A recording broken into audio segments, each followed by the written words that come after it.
Welcome to Mill History Talk, the podcast where strategy meets storytelling, unpacking the drama, decisions, and disasters of war so you understand not just what happened, but why it still matters. The views expressed on Mill History Talk are those of the hosts, writers, and guests, and do not necessarily reflect the official policy or position of any government agency, military organization, or institution. This podcast is intended for educational and informational purposes only. Hello, everyone, and welcome back to Mill History Talk, the podcast where we explore the battles, ideas, machines, and occasionally the very heated arguments that shape modern warfare. I'm Hope, your resident professional reader, enthusiastic military history nerd, and now officially the book review desk chief here at Mill History Talk. Which sounds impressive. It sounds like a promotion. It suggests responsibility, authority, possibly even an office. But I would like to note for the record that despite this prestigious title, I still do not have a parking spot. Not even a little one. Apparently, book review desk chief ranks somewhere below visiting contractors and food delivery drivers in the Mill History Talk parking hierarchy. I assume Brian is responsible for this, or possibly it's battlefield friction or the fog of war. I'll have to consult my tabbed and highlighted copy of Clausewitz on that. Anyway, we just finished episode 63, Airpower. Can it win wars? And the Mill History staff thought this is the perfect time to rapidly follow up on that topic with a review of two of the most important books out there that relate to that topic. Today, we're comparing two extremely important books about air power. Bombing to Win, Airpower and Coercion in War by Robert A. Pape, and The Air Campaign by John Warden III. These two books represent very different ways of thinking about air power.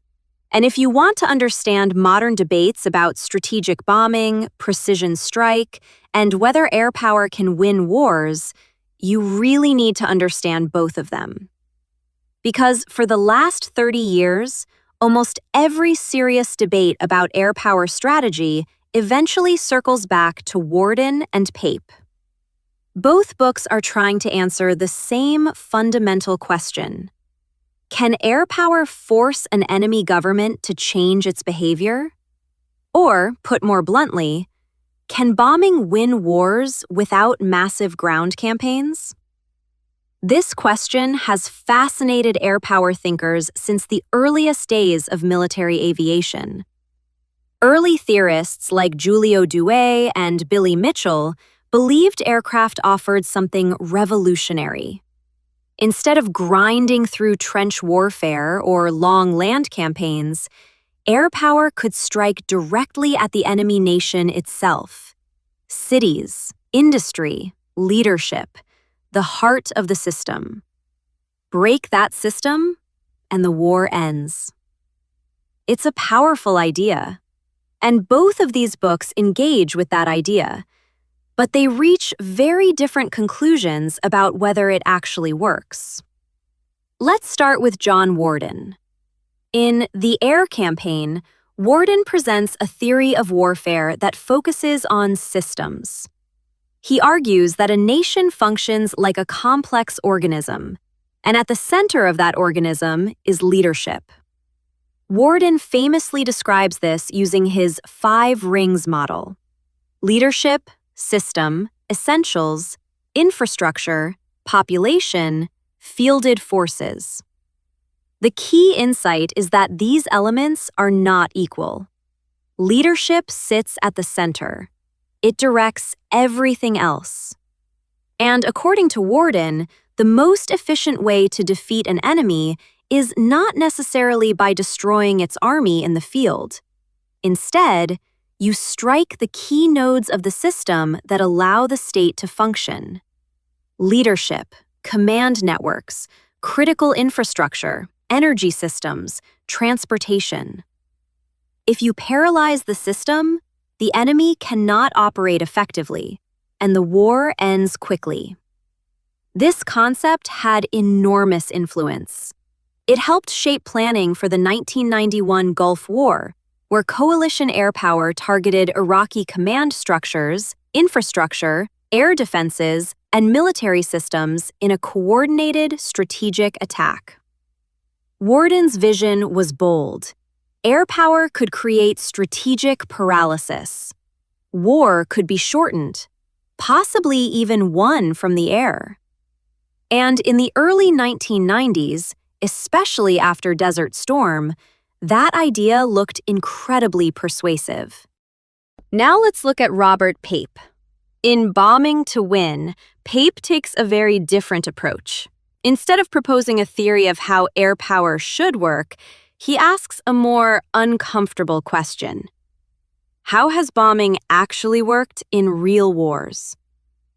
So Pape examines a large number of historical bombing campaigns from the 20th century, and he categorizes them into several strategies: punishment, risk, decapitation, denial. His conclusion is blunt. Punishment bombing, attacking civilians to break morale, almost never works. Civilian populations are often far more resilient than planners expect. Look at the evidence. World War II. Germany endured massive bombing. Britain survived the Blitz. Japan absorbed devastating firebombing before surrendering. In none of those cases did civilian morale collapse in the way early air power theorists predicted. Instead, Pape argues, bombing works best through denial.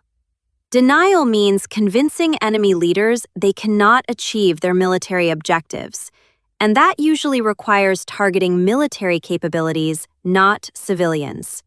Armies, logistics, mobility, operational maneuver. In other words, air power is most effective when it helps defeat the enemy military system, not simply punish the population. So here's where the real intellectual debate begins. Warden emphasizes strategic paralysis through system attack. Pape emphasizes denial through battlefield defeat. Both acknowledge the power of air power, but they disagree on how it produces victory. Warden suggests air power can sometimes bypass traditional ground warfare. Pape is much more skeptical. He argues that in most cases, bombing alone cannot force surrender unless it directly undermines the enemy's ability to achieve success on the battlefield. In other words, Warden is offering a planning framework. Pape is offering a historical test of coercion theory. And the results of that test are complicated. What makes this debate fascinating is that history gives evidence for both arguments. The Gulf War air campaign seemed to validate Warden's system attack ideas. Strategic air power crippled Iraqi command networks, communication systems, and military infrastructure before the ground war even began. But other conflicts complicate the picture. Vietnam, Kosovo, the wars in Iraq and Afghanistan, and more recently, the missile and drone campaigns we've seen in Ukraine.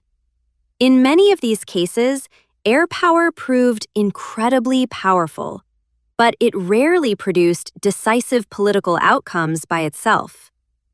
Which brings us back to one of the most stubborn truths in military history.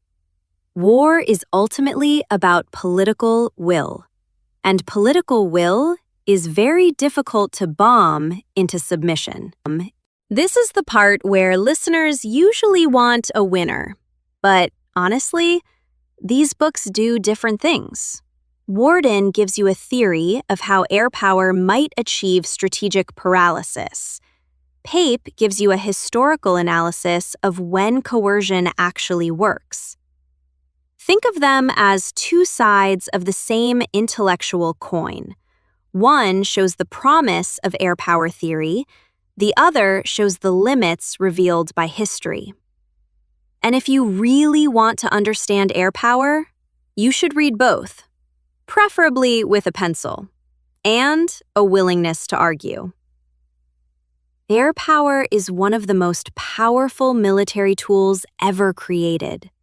It offers speed, reach, precision, strategic flexibility.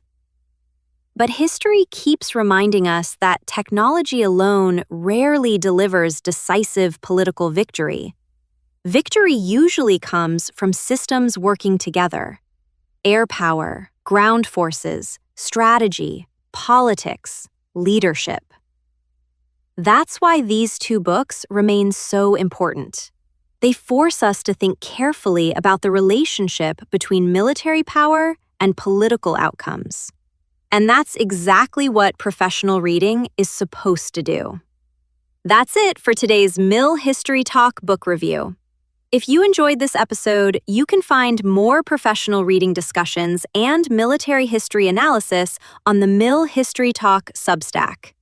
And if anyone in the Mill History Talk leadership staff is listening, I would like to once again formally request a parking space for the book review desk chief, preferably one that does not require binoculars to see the building.